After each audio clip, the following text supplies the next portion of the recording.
اتل ما أوحي إليك من الكتاب وأقم الصلاة إن الصلاة تنهى عن الفحشاء والمنكر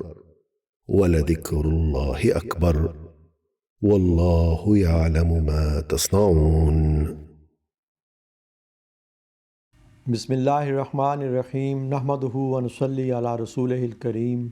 وعلی عبدہ المسیح الموعود۔ نور ہدایت کے عنوان سے MTA پر جو پروگرامز کا ایک سلسلہ شروع کیا گیا ہے،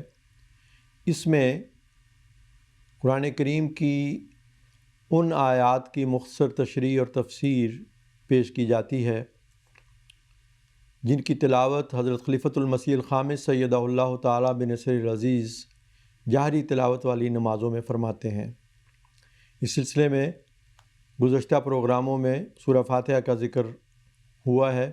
اور آج بھی یہ سلسلہ جاری رہے گا، کیونکہ یہ وہ عظیم الشان صورت ہے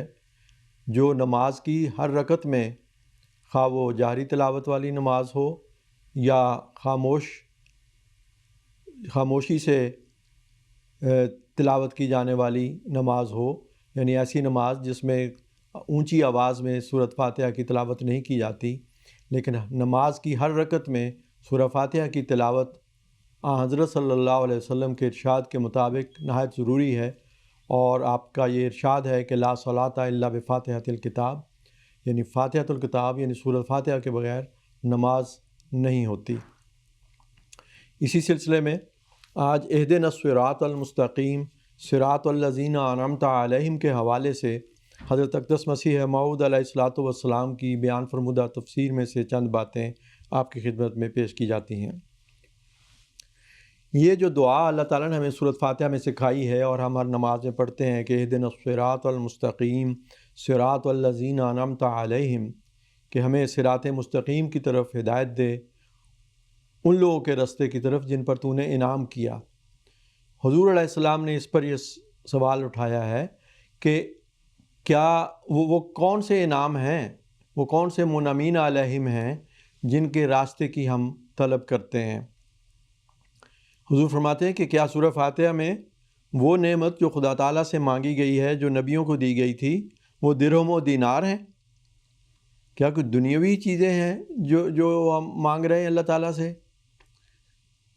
حضور یہ فرماتے ہیں کہ بعض لوگ یہ کہہ دیتے ہیں کہ اس دعا کے صرف یہ معنی ہے کہ ہمارے ایمان قوی کر اور اعمال صالحہ کی توفیق عطا فرما اور وہ کام ہم سے کرا جس سے تو راضی ہو جائے، مگر یہ نادان نہیں جانتے کہ ایمان کا قوی ہونا یا اعمال صالحہ کا بجا لانا اور خدا تعالیٰ کی مرضی کے موافق قدم اٹھانا، یہ تمام باتیں معرفت کاملہ کا نتیجہ ہیں۔ جس دل کو خدا تعالیٰ کی معرفت میں سے کچھ حصہ نہیں ملا، وہ دل ایمان قوی اور اعمال صالحہ سے بھی بے نصیب ہے۔ اسی ضمن میں حضور یہ فرماتے ہیں کہ اللہ تعالیٰ کی جو معرفت ہے وہ تو اس بات پر منحصر ہے کہ انسان کو خدا کے وجود کا پتہ لگے، پھر اس کی خوبیاں اور اس کی کامل قدرتیں ظاہر ہوں، اور اس کے لیے سب سے جو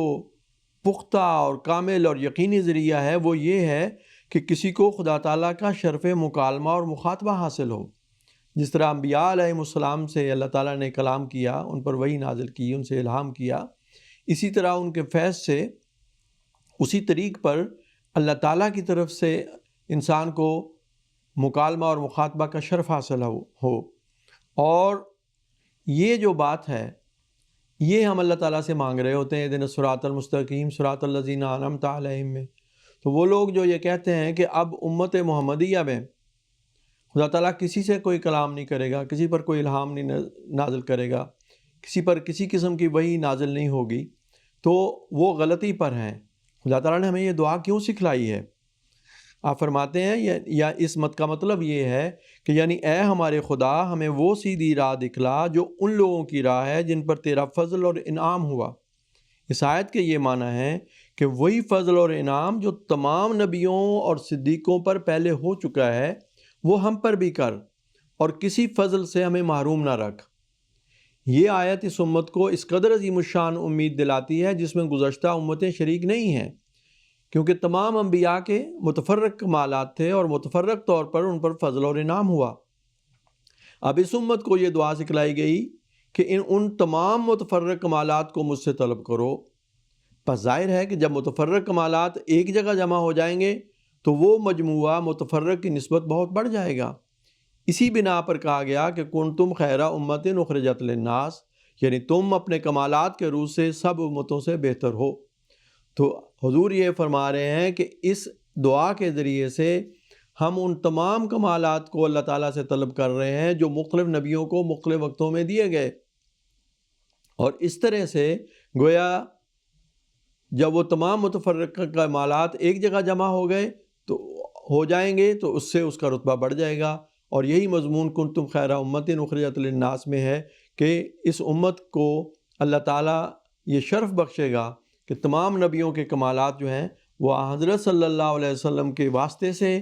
آپ کی پیروی کے نتیجے میں آپ کی امت کے لیے بھی ان کا دروازہ کھلا ہے۔ فرماتے ہیں یاد رکھنا چاہیے کہ اس امت کے لیے مخاطبات اور مکالمات کا دروازہ کھلا ہے، اور یہ دروازہ گویا قرآن مجید کی سچائی اور حضرت صلی اللہ علیہ وسلم کی سچائی پر ہر وقت تازہ شہادت ہے۔ اور اس کے لیے خدا تعالیٰ نے سورۃ فاتحہ ہی میں یہ دعا سکھائی ہے، اہدنا الصراط المستقیم صراط الذین انعمت علیہم کی راہ کے لیے جو دعا سکھائی، تو ان میں انبیاء علیہم السلام کے کمالات کے حصول کا اشارہ ہے۔ اسی طرح ایک اور نقطہ جو حضرت مسیح موعود علیہ السلام نے سورۃ فاتحہ کے حوالے سے بیان فرمایا ہے، آپ فرماتے ہیں کہ سورۃ فاتحہ میں ایک مخفی پیشگوئی موجود ہے، اور وہ یہ کہ جس طرح یہودی لوگ حضرت عیسیٰ کو کافر اور دجال کہہ کر مغضوب علیہم بن گئے، بعض مسلمان بھی ایسے ہی بنیں گے۔ اسی لیے نیک لوگوں کو یہ دعا سکھلائی گئی کہ وہ منعم علیہم میں سے حصہ لیں اور مغضوب علیہم نہ بنیں۔ سورۃ فاتحہ کا اعلیٰ مقصود مسیح موعود اور اس کی جماعت اور اسلامی یہودی اور ان کی جماعت اور ضالین یعنی عیسائیوں کے زمانہ ترقی کی خبر ہے۔ تو اس مختصر سے پیراگراف میں حضور نے بہت ہی وسیع مضمون کو سمیٹ کر بیان فرمایا ہے کہ حضرت مسیح علیہ السلام جو مسیح ناصری تھے، ان کی تکفیر اور تکذیب کے نتیجے میں یہودی جو ہیں وہ اللہ تعالیٰ کے غضب کا نشانہ بنے۔ اور جب ہم یہ دعا کرتے ہیں کہ ہمیں صراط الذین انعمت علیہم منعمین علیہم کے رستے پر چلا، غیر المغضوب علیہم، جن پر غضب نازل نہیں ہوا، تو مغضوب علیہم سے مراد حضرت صلی اللہ علیہ وسلم نے یہ بیان فرمایا کہ وہ یہودی ہیں۔ تو اب وہ تو یہودی گزر گئے، اب اس امت کو کیوں یہ دعا سکھائی گئی کہ وہ یہ دعا کریں کہ وہ مغضوب علیہم نہ بنے، یہودیوں کی طرح نہ بنے؟ حضور فرماتے ہیں اس میں یہ اشارہ تھا کہ اس امت میں بھی ایک موعود مسیح امتی مسیح آئے گا، جیسا کہ حضرت صلی اللہ علیہ وسلم نے اس کے آنے کی بشارت دی تھی، اور اسی میں یہ دعا سکھلا کر کہ ہم مغضوب علیہم نہ بنیں، امت کو یہ بتایا گیا کہ تم آنے والے مسیح کی تکذیب نہ کرنا، اس کو کافر نہ ٹھہرانا، اس پر ظلم و ستم نہ کرنا، تاکہ تم مغضوب علیہم نہ بن جاؤ۔ اگر تم ایسا کرو گے تو جس طرح پہلے مسیح کے منکرین اس مسیح کا انکار کرنے کے نتیجے میں خدا کے غضب کا نشانہ بنے، اس طرح تم بھی خدا کے غضب کا نشانہ بن جاؤ گے۔ اور ضالین کے لفظ میں یہ بتایا کہ عیسائیوں کا زمانہ جو ہے، جو دجال کا زمانہ ہے، اس سے کے نقصانات سے بھی ہمیں، اس کے شر سے بھی ہمیں بچانا۔ یہ مختصر سا ایک پیراگراف پڑھا ہے حضرت اقدس مسیح موعود علیہ السلام نے سورہ فاتحہ کی جو تفسیر بیان فرمائی ہے سینکڑوں صفحات پر مشتمل ہے، اور تفصیل سے ان مضامین کو سمجھنے کے لیے ضروری ہے کہ ہم اس اصل ماخذ کی طرف رجوع کریں اور ان تمام ارشادات پر یکجائی طور پر نظر ڈال کے ان مضامین کو پورے طور پر سمجھنے کی کوشش کریں۔ حضور فرماتے ہیں کہ یاد رکھو اور خوب یاد رکھو کہ سورہ فاتحہ میں صرف 2 فتنوں سے بچنے کے لیے دعا سکھلائی گئی ہے۔ اول یہ فتنہ کہ اسلام کے مسیح موعود کو کافر قرار دینا، اس کی توہین کرنا، اس کی ذاتیات میں نقص نکالنے کی کوشش کرنا، اس کے قتل کا فتویٰ دینا، جیسا کہ آیت غیر المغضوب علیہم میں انہی باتوں کی طرف اشارہ ہے۔ دوسرے، نصارہ کے فتنے سے بچنے کے لیے دعا سکھلائی گئی، اور سورت کو اسی کے ذکر پر ختم کر کے اشارہ کیا گیا ہے کہ فتنہ نصارہ ایک سیل عظیم کی طرح ہوگا، اس سے بڑھ کر کوئی فتنہ نہیں۔ حضور فرماتے ہیں کہ کیا یہ سچ نہیں کہ حدیث اور قرآن شریف میں آخری زمانے کے بعض علماء کو یہود سے نسبت دی ہے؟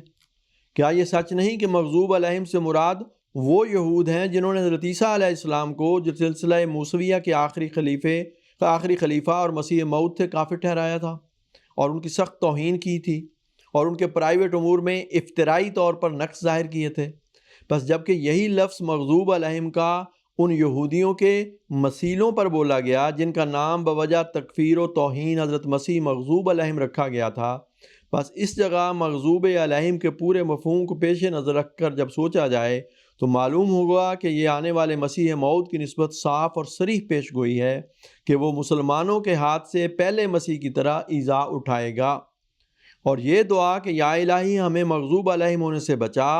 اس کے قطعی یقینی یہی معنی ہے کہ ہمیں اس سے بچا کہ ہم تیرے مسیح موعود کو جو پہلے مسیح کا مثیل ہے ایذا نہ دیں، اس کو کافر نہ ٹھہرائیں۔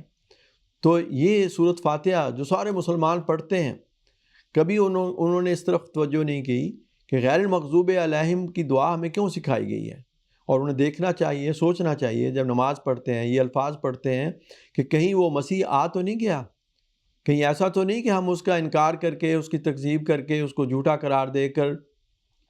ہم خدا کے غضب کا نشانہ بن رہے ہیں۔ اور عملاً صورت یہی ہے کہ مسلمانوں کی جو حالت ہے وہ مغضوب علیہم جیسی ہو چکی ہے، اور وہ رسول اللہ صلی اللہ علیہ وسلم کی پیشگوئی کے مطابق مسیح موسوی کے مکذب یہودیوں کے مثیل بن کر خدا کے غضب کے مورد ہو رہے ہیں۔ حضور علیہ السلام فرماتے ہیں کہ ان معنوں کے لیے یہ قرینہ کافی ہے کہ مغضوب علیہم صرف ان یہودیوں کا نام ہے جنہوں نے حضرت مسیح کو ایذا دی تھی، اور حدیثوں میں آخری زمانے کے علماء کا نام یہود رکھا گیا ہے، یعنی وہ جنہوں نے حضرت عیسیٰ علیہ السلام کی تکفیر و توہین کی تھی۔ اور اس دعا میں ہے کہ یا الہی ہمیں وہ فرقہ مت بنا جن کا نام مغضوب علیہم ہے۔ بس دعا کے رنگ میں یہ ایک پیشگوئی ہے جو دو خبر پر مشتمل ہے، ایک یہ کہ اس امت میں بھی ایک مسیح پیدا ہوگا، اور دوسری یہ پیشگوئی ہے کہ بعض لوگ اس امت میں سے اس کی بھی تکفیر اور توہین کریں گے، اور وہ لوگ مورد غضب الہی ہوں گے۔ اور اس وقت کا نشان یہ ہے کہ فتنہ نصارہ بھی ان دنوں میں حد سے بڑا ہوا ہوگا جن کا نام ضالین ہے۔ ضالین سے متعلق حضور علیہ السلام یہ بیان فرماتے ہیں کہ ضالین سے مراد صرف گمراہ نہیں بلکہ وہ عیسائی مراد ہیں جو افراط محبت کی وجہ سے حضرت عیسیٰ کی شان میں غلو کرتے ہیں، کیونکہ ضلالت کے یہ بھی معنی ہے کہ افراط محبت سے ایک شخص کو ایسا اختیار کیا جائے کہ وہ دوسرے کا عزت کے ساتھ نام سننے کی بھی برداشت نہ رہے۔ فرماتے ہیں ضالین پر اس صورت کو ختم کیا ہے، یعنی 7ویں آیت پر جو ضالین کے لفظ پر ختم ہوتی ہے، یہ اس بات کی طرف اشارہ ہے کہ ضالین پر قیامت آئے گی۔ یہ صورت در حقیقت بڑے دقائق اور حقائق کی جامع ہے۔ اسی طرح آپ فرماتے ہیں کہ خدا تعالیٰ نے سورہ فاتحہ میں ہمیں یہ تعلیم دی ہے کہ وہ دجال جس سے ڈرایا گیا ہے وہ آخری زمانے کے گمراہ پادری ہیں جنہوں نے حضرت عیسیٰ کا طریق چھوڑ دیا ہے، کیونکہ اس نے سورہ ممدوحہ میں یہی دعا سکھلائی ہے کہ ہم خدا سے چاہتے ہیں کہ ایسے یہودی نہ بن جائیں جن پر حضرت عیسیٰ کی نافرمانی اور عداوت سے غضب نازل ہوا تھا، اور نہ ایسے عیسائی بن جائیں جنہوں نے حضرت عیسیٰ کی تعلیم کو چھوڑ کر اس کو خدا بنا دیا تھا اور ایک ایسا جھوٹ اختیار کیا جو تمام جھوٹوں سے بڑھ کر ہے، اور اس کی تائید میں حد سے زیادہ فریب اور مکر استعمال میں لائے۔ اس لیے آسمان پر ان کا نام دجال رکھا گیا۔ اگر کوئی اور دجال ہوتا تو اس آیت میں اس سے پناہ مانگنی ضروری تھی، یعنی سورۃ فاتحہ میں بجائے ولد ضالین کے ولد دجال ہونا چاہیے تھا، اور یہی معنی واقعات نے ظاہر کیے ہیں، کیونکہ جس آخری فتنے سے ڈرایا گیا تھا زمانے نے اسی فتنے کو پیش کیا ہے جو تثلیث پر غلو کرنے کا فتنہ ہے۔ فرماتے ہیں یہ جو میں نے ضالین کا ذکر کیا ہے تو اس سے مراد یہی پادری لوگ ہیں جو نہ صرف خود گمراہ ہیں بلکہ اوروں کو گمراہ کرنے میں بھی پوری ہمت اور کوشش سے کام لیتے ہیں۔ اور یہ جو حدیثوں میں دجال کا ذکر آیا ہے تو اس سے مراد ضالین ہی ہیں، اور اگر دجال کے معنی ضالین کے نہ لیے جائیں تو ماننا پڑے گا کہ خدا تعالیٰ نے ضالین کا ذکر تو قرآن شریف میں کر دیا بلکہ ان کے فتنہ عظیم سے بچنے کے لیے دعا بھی سکھا دی، مگر دجال کا ذکر تک بھی نہ کیا۔ حالانکہ وہ ایک ایسا عظیم فتنہ تھا جس سے لکھوں کھا لوگ گمراہ ہو جاتے تھے۔ قرآن کریم میں کہیں بھی دجال کے لفظ سے اس گروہ کا ذکر نہیں کیا گیا، اور حضور علیہ السلام کا یہ استدلال ہے کہ ضالین سے یہ عیسائیوں کا، پادریوں کا وہ گروہ جو خود گمراہ ہے اور دوسروں کو گمراہ کرنے کی کوشش کرتا ہے، یہ اس جماعت کے لیے، اس کے فتنے سے بچنے کے لیے یہ دعا ہمیں سکھائی گئی ہے۔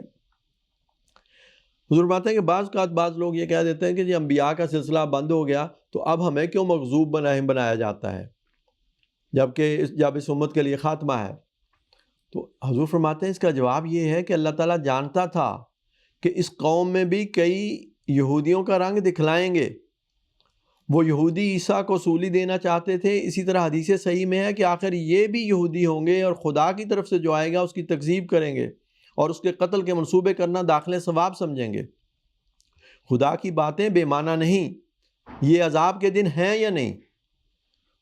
تو اس مضمون کو بیان کرتے ہوئے حضور فرماتے ہیں کہ آپ دیکھ لیں کہ وہ ساری کیفیت جس کا حضرت صلی اللہ علیہ وسلم نے ذکر فرمایا تھا، وہ ساری علامتیں اس زمانے میں پوری ہو چکی ہیں، اور انہی فتنوں سے، انہی لوگوں کے شر سے بچنے کے لیے ہمیں اللہ تعالیٰ نے سورۃ فاتحہ میں یہ دعا سکھلائی تھی، اور جب ہم سورۃ فاتحہ پڑھتے ہیں تو اس مضمون کو بھی سامنے رکھتے ہوئے مغضوب علیہم بننے سے بچنے کے لیے دعا کرنی چاہیے، یعنی مسیح کی تکذیب کرنے والوں میں ہمارا، مسیح موعود جو امتی مسیح ہے اس کی تکذیب کرنے والوں میں ہمارا شمار نہ ہو، اور اللہ تعالیٰ ہمیں دجال کے فتنے سے، عیسائیوں کے فتنے سے بھی محفوظ رکھے۔ مختصراً یہ میں نے جیسے عرض کیا کہ حضرت اقدس مسیح موعود علیہ الصلوۃ والسلام کی تفسیر میں سے چند باتیں چن کے ان پروگراموں میں آپ کے سامنے پیش کی ہیں۔ اب میں مختصراً چند باتیں حضرت خلیفۃ المسیح اول رضی اللہ عنہ کی تفسیر سے، جو سورہ فاتحہ کی تفسیر ہے، میں آپ کے سامنے رکھتا ہوں۔ حضرت خلیفۃ المسیح اول رضی اللہ عنہ فرماتے ہیں، صحابہ کے زمانے میں ایک شخص کو جو کسی گاؤں کا نمبردار تھا، سانپ نے ڈسا تھا۔ صحابہ نے الحمد شریف پڑھ کر اس کا علاج کیا تھا اور اسے شفا ہو گئی تھی۔ ایسا ہی ابن قیم نے لکھا ہے کہ جب میں مکہ معظمہ میں تھا اور طبیب کی تلاش میرے واسطے مشکل تھی تو میں اکثر الحمد کے ذریعے اپنی بیماریوں کا علاج کر لیا کرتا تھا۔ ابن قیم کا میں بسبب اس کے علم کے معتقد ہوں اور اسے ایسا آدمی جانتا ہوں جو لاکھوں میں ایک ہوتا ہے۔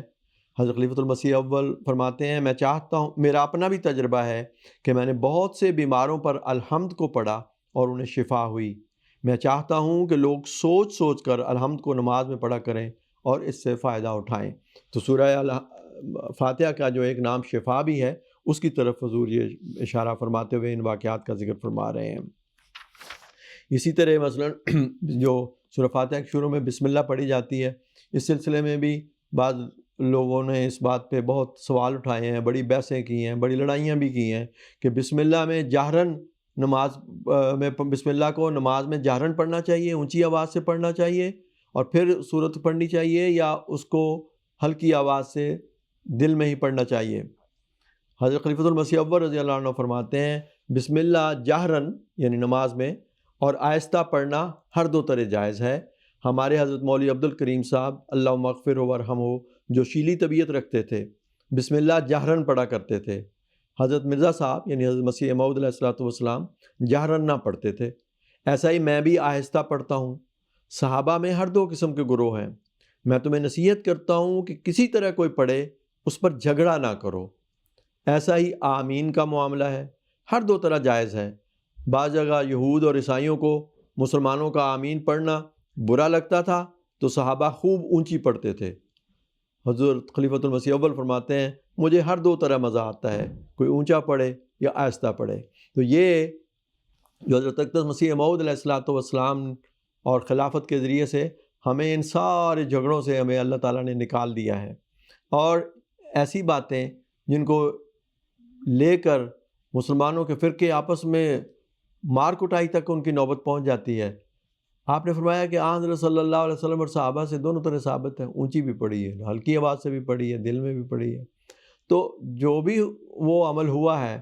نبی اکرم صلی اللہ علیہ وسلم اور آپ کے صحابہ کی زندگیوں سے، ہمیں دونوں پیارے ہیں، لیکن آپ نے اپنا عمل یہ بتایا کہ حضرت مسیح موعود علیہ السلام بھی اس کو سرن پڑھتے تھے، جہرن نہیں پڑھتے تھے، اور میں بھی سرن پڑھتا ہوں۔ اور ہم نے دیکھا ہے کہ خلفائے مسیح موعود علیہ الصلوۃ والسلام میں کم از کم ہم نے خلیفہ ثالث کو دیکھا، خلیفہ رابع کو، خلیفۃ المسیح خامس سید اللہ کو، کہ آپ بھی نمازوں میں جب ایسی صورتیں پڑھتے ہیں جن کے شروع میں بسم اللہ آتی ہے تو آپ ان کو جہرن یعنی بلند آواز سے نہیں پڑھتے۔ اسی طرح الحمد کے حوالے سے الحمدللہ رب العالمین سے حضور نے ایک مضمون کی طرف توجہ دلائی ہے۔ آپ فرماتے ہیں الحمدللہ ایسا پاک کلمہ ہے اور اس میں ایسے سمندر حکمت الہی کے بھرے ہوئے ہیں کہ جن کا خاتمہ ہی نہیں۔ میں بعض اوقات نماز میں الحمدللہ پڑھنے کے بعد ٹھہر جاتا ہوں، اس کی وجہ یہی ہے کہ میں ان کے معنی میں غور و خوض کرتا ہوا غرق ہو جاتا ہوں۔ تو ہمیں بھی یہ تلقین گویا کی گئی کہ جب پڑھو تو اس میں غور کرو کہ کیا پڑھ رہے ہو۔ فرماتے ہیں دیکھو بعض وقت مجھے بھی سخت سے سخت مشکلات اور تکالیف پہنچتی ہیں کہ ان سے جان جانے کا بھی اندیشہ ہوا ہے، مگر میں نے جب قرآن شریف کو شروع کیا ہے اور اس میں اول الحمدللہ سے شروع ہوا ہے اور میں نے اس آیت پر غور کیا ہے تو دل میں بسا اوقات جوش آیا ہے کہ بتاؤ تو صحیح الحمدللہ کا کیا مقام ہے، ان مصائب اور دکھوں کے سمندر میں کس طرح سے الحمدللہ کہو گے۔ اور فرماتے ہیں اور ممکن ہے کہ دوسرے مومن کے دل میں بھی آیا ہو، جب آدمی کسی تکلیف میں پڑا ہو، مصیبت میں ہو، بیماری میں ہو، کوئی حادثہ ہو گیا، کوئی نقصان پہنچ گیا، تو اس وقت الحمدللہ کیسے کہے بندہ؟ اس وقت تو چیخو پکار نکلتی ہے، یہ کہنا کہ الحمدللہ تو مشکل بات ہے۔ حضور فرماتے ہیں اس وقت بھی کیونکہ میرے دل میں ایسا بارہا آیا ہے تو اس کے واسطے میں نے غور سے دیکھا ہے کہ مصائب اور مشکلات میں واقعی اللہ تعالیٰ کی ذات سات طرح سے الحمدللہ کہے جانے کے لائق ذات ہے۔ یعنی اس وقت بھی، مصیبت کے وقت بھی، ابتلا کے وقت بھی، تکلیف کے وقت بھی الحمدللہ ہی درست کلمہ ہے جو کہنا چاہیے۔ اول تو اس لیے کہ مصائب اور شدائد کفارہ گناہ ہوتے ہیں، سو یہ بھی اس کا فضل ہے، ورنہ قیامت میں خدا جانے ان کی سزا کیا ہے، اس دنیا میں بھگت کر نبٹ لیا۔ پھر اس لیے کہ ہر مصیبت سے بڑھ کر مصیبت ممکن ہے، تو اس وقت بھی انسان الحمدللہ کہے کہ بڑی مصیبت سے اللہ نے بچا لیا۔ پھر فرماتے ہیں کہ مصائب دو قسم کے ہوتے ہیں، دینی اور دنیاوی۔ ممکن ہے کہ گناہ کی سزا میں انسان کی اولاد مرتد ہو جاوے یا یہ خود ہی مرتد ہو جاوے، تو یہ اس کا فضل ہے کہ اس نے دینی مصائب سے بچا لیا اور دنیاوی مشکلات پر اکتفا کر دیا۔ پھر مصائب اور شدائد پر صبر کرنے والوں کو اجر ملتے ہیں۔ قرآن کریم کی مختلف آیات کا حضور نے اور حدیث کا ذکر فرمایا ہے کہ جب تکلیف پہنچے تو مثلا حضرت صلی اللہ علیہ وسلم نے فرمایا کہ انا للہ و انا الیہ راجعون پڑھ کر یہ دعا مانگو، اللہم اجرنی فی مصیبتی واخلفنی خیرا منہا۔ اور قرآن شریف میں مشکلات اور مصائب پر صبر کرنے والوں کے واسطے 3 طرح کے اجر کا وعدہ ہے کہ صلوات ہوتے ہیں ان پر اللہ کے، رحمت ہوتی ہے، اور آخرکار ہدایت یافتہ ہو کر ان کا خاتمہ بالخیر ہو جاتا ہے۔ تو آپ فرماتے ہیں اب غور کرو، جن مصائب کے وقت صبر کرنے والے انسان کو ان انعامات کا تصور آ جائے جو اس کو اللہ تعالیٰ کی طرف سے عطا ہونے کا وعدہ ہے، تو بھلا پھر وہ مصیبت رہ سکتی ہے اور غم رہتا ہے؟ ہرگز نہیں۔ بس کیسا پاک کلمہ ہے الحمدللہ، اور کیسی پاک تعلیم ہے وہ جو مسلمانوں کو سکھائی گئی ہے۔ یہ نہایت ہی لطیف نقطۂ معرفت ہے اور دل کو موہ لینے والی بات۔ یہ وجہ ہے کہ قرآن شریف اسی آیت سے شروع ہوا اور رسول کریم صلی اللہ علیہ وسلم کے تمام خطبات کا ابتدا بھی اس سے ہوا ہے۔ بہت ہی گہرا پرحکمت نقطہ ہے۔ ایک جگہ پہ حضرت خلیفۃ المسیح اول نے ایک موقع پہ فرمایا کہ کسی اپنے غالباً کسی عزیز کے یا بچے کے کسی جنازے پہ کھڑے ہوئے تو بہت دل غم سے بھرا ہوا تھا۔ اب جنازہ میں بھی الحمدللہ پڑھی جاتی ہے، تو اس وقت اسی قسم کا مضمون آپ فرماتے ہیں کہ میرے دل میں آیا کہ اللہ کی حمد تو ہمیشہ کے لیے ہے، تو یہ تو خدا کی چیز تھی، خدا نے لے لی۔ تو تکلیف کے وقت میں بھی الحمدللہ کہنا جو ہے یہ کوئی ایسی بات نہیں ہے کہ جس پہ بعض لوگ ہنس دیتے ہیں، لو جی یہ کون سا موقع ہے الحمدللہ کہنے کا۔ ہر موقع، ہر حالت میں الحمدللہ ہی کلمہ ہے جو درست بیٹھتا ہے، اور بہت ہی یہ لطیف نقطۂ معرفت ہے جیسا کہ حضور نے فرمایا۔ ایاک نعبد و ایاک نستعین سے پہلے بھی یہ بات حضرت مسیح موعود علیہ الصلوۃ والسلام کے شہادات کے حوالے سے مختصراً ذکر ہو چکی ہے کہ بعض لوگ کہتے ہیں کہ جی پہلے اللہ تعالیٰ کی مدد ہوگی تو ہم عبادت کریں گے، اس لیے ایاک نستعین کو پہلے ہونا چاہیے۔ حضور فرماتے ہیں کہ شرعی امور میں خدا تعالیٰ کا یہ قانون ہے کہ انسان اول خدا تعالیٰ کے عطا کردہ انعامات سے کام لے کر اس کا شکریہ ادا کرے تو پھر اللہ تعالیٰ اور انعامات عطا کرتا ہے. اور اس زمن میں حضور نے قرآن کریم کی آیات ان شکرتم لازیدنکم کا بھی ذکر فرمایا اور والذین اہتدوا زادہم ہدی کا بھی ذکر فرمایا. تو فرماتے ہیں کہ ایاک نعبد کے یہ معنی ہے کہ انسان اعتراف کرتا ہے اور عمل کر کے دکھلاتا ہے کہ اے مولا جس قدر تو نے اپنے فضل سے عطا کیا ہے اس سے تو کام لے رہا ہوں، اور موجودہ نعمت کو زوال سے محفوظ رکھنے اور اس میں بڑھوتی چاہنے کے لیے تیری ذات پاک سے استعانت طلب کرتا ہوں. گویا ان آیات کی ترتیب ایک طبی ترتیب ہے. پھر نعبدوں کے سلسلے میں حضور علیہ السلام حضرت خلیفۃ المسیح اول رضی اللہ عنہ فرماتے ہیں کہ عبادت کے معنی ہے عاجزی انکساری سے فرمانبرداری کرنا. یہ بھی بہت ہی خوبصورت مضمون ہے، اس پہ انشاءاللہ